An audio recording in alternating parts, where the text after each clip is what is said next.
It's Saturday, May 10th, 2025. It's the 130th day of the year, and we've got a lot to cover today, including a heavy rain threat in the southeast that could lead to flash flooding, and also a significant heat wave and severe weather threat as we go into the future. Let's start off by talking about that heat wave that's going to be caused by this persistent and strong upper-level ridge that's developing across the western and central U.S. This is going to allow for very warm temperatures to compile and really get going here, especially in southern Canada, up into the Dakotas and Minnesota. As early as tomorrow, we're going to be talking about places seeing high temperatures in the 90s. This is going to be 20 to 30 degrees above average up there, especially in South Dakota, North Dakota, a little bit of Montana even, and over there into Minnesota. We're going to feel those warm temperatures in Nebraska as well. And once again, Manitoba, you guys are going to get in on this as well. And this heat wave is going to carry us into the early part of next week. And it's not just the north that we're concerned about. We're also going to see some above average temperatures in the south down here, maybe into Kansas, Oklahoma, and Texas. Check it out. Here's some of those mid 90 degrees high temperatures expected tomorrow in South Dakota and North Dakota. But watch what happens as I push this into the future. That heat is going to continue, but it gets a little bit more intense in the south. We're talking about temperatures well over 100 degrees in Texas as we go into Tuesday. And then as we go into Wednesday, we see even more intense temperatures, maybe 110 degrees down there in southern Texas. So things are going to get downright hot. But watch what happens as we go into Thursday, May 15th. It stays hot, but notice that there's a little bit of a boundary up here where some cooler temperatures kind of sweep through and cool us off a little bit. Well, that cooler boundary in the north that's going to sweep some of the warmer temperatures out of the way is going to lead to some severe weather. And that's why the Storm Prediction Center has a day 6, 15% probability of severe weather up here in Chicago, down to St. Louis, up towards Madison. There's about 30 million people under the gun here for significant severe weather on Thursday, May 15th. Now, this potential involves a mid-level trough that's going to interrupt our persistent ridge that's been building up here. That's going to emerge from the western U.S. and move across the Rockies and Great Plains. You can see it here. By Wednesday, we've got a trough digging into the west. You can see it very clearly, and it looks like it's interacting with the subtropical jet a little bit as well, so there's going to be lots of moisture involved here. Of course, we're going to have moisture from the Gulf, but maybe even some Pacific moisture as well as this trough ejects off to the north and east. It is going to develop a low pressure system, and then all the ingredients are going to come together right in here for,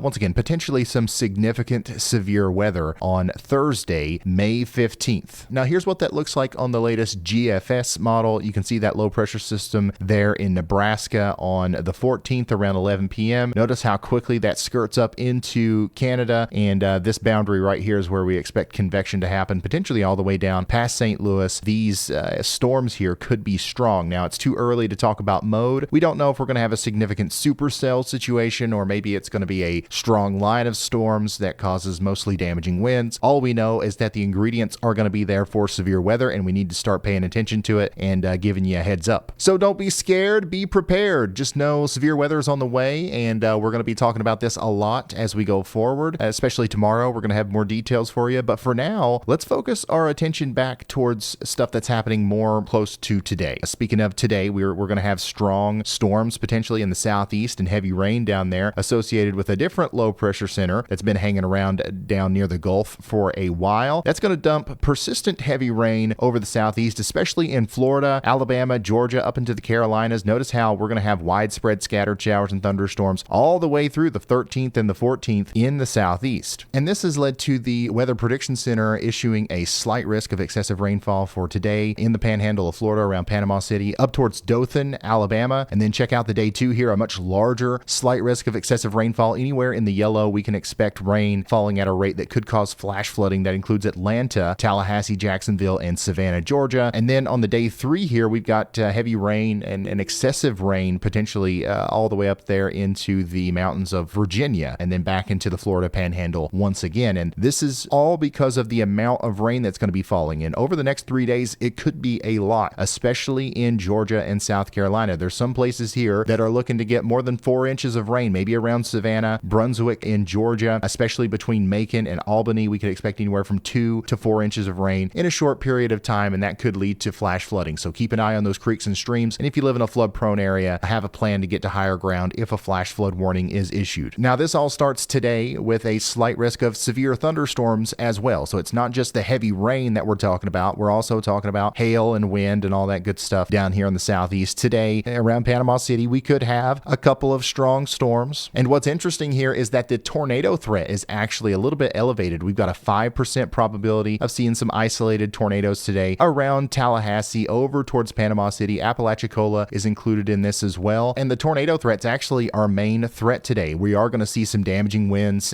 maybe some hail as well. But I think that the thing that we need to be watching out for is a couple of isolated tornadoes. So if you live out here, get ready for that. And then tomorrow, it's going to be more of the same. I don't know if we'll have the same kind of mesoscale setup that will allow for tornadoes, but we are going to have widespread isolated hail problems and damaging wind problems as well in the marginal risk area here from Mississippi all the way back down into Florida. And then as that heavy rain threat continues into the day 3 outlook here, Atlanta, Jacksonville down to Tampa, we could have some isolated severe thunderstorms as well. So just keep an eye on this as that low pressure center spins in the southeast over the next 3 days. Now here's what this could look like on radar as we go into the future. You can see some isolated, maybe supercells forming along the Florida panhandle today. Here's what the radar could look like around 4 p.m. We're going to have widespread storms out in the Gulf, some heavier rain showers popping up in the panhandle of Florida, and some thunder boomers making it as far north as into central Georgia and Alabama as well. Notice how as we go into the overnight hours, here we are around 10 p.m., midnight, things calm down. So these are completely driven by the daytime instability, right? So we're not worried about storms too much at night, but as we go into the heating of the day tomorrow, more strong storms will pop up in the same area, leading to a flooding threat and another isolated severe weather threat across maybe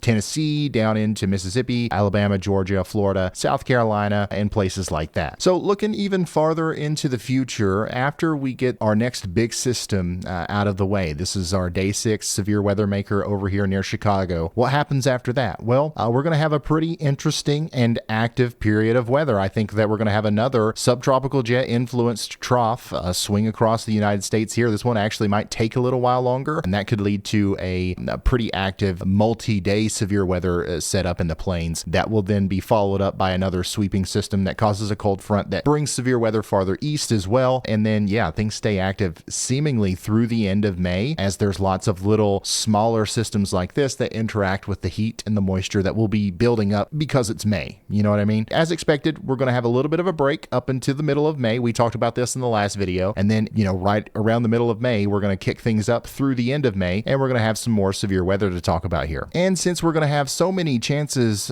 for significant severe weather in late May, now is a good time to get yourself a NOAA weather radio. We've talked about this I don't know how many times, and lots of you guys have gotten one now, but if you haven't yet, this is your sign. You need one of these in your house. Do you have a smoke detector? Do you have a carbon monoxide detector? Why not have a tornado and severe thunderstorm detector as well? It's not literally a detector, but what this does is it links up with your local National Weather Service, even if the power's out, even if the cell phone tower's out, and it allows you to sleep soundly, especially if there's overnight storms, because this thing's going to wake you up if there's a tornado warning for your area. You can program it to where you can only get the alerts that you care about. So if you live on top of a mountain and you don't care about flash flood warnings, you can turn those off, and whatever else that you want to do. You can do a lot with this. Use it as an alarm clock, use it as just a regular radio. But the main thing here is that it's going to wake you up if there's a tornado warning and you're asleep. We never want anybody to stay up all night because, there's severe weather around, and this allows you to sleep soundly knowing that you're going to be woken up in a worst case scenario where something bad happens in the middle of the night. So if you don't have one of these, I highly recommend getting one over at shopryanhall.com.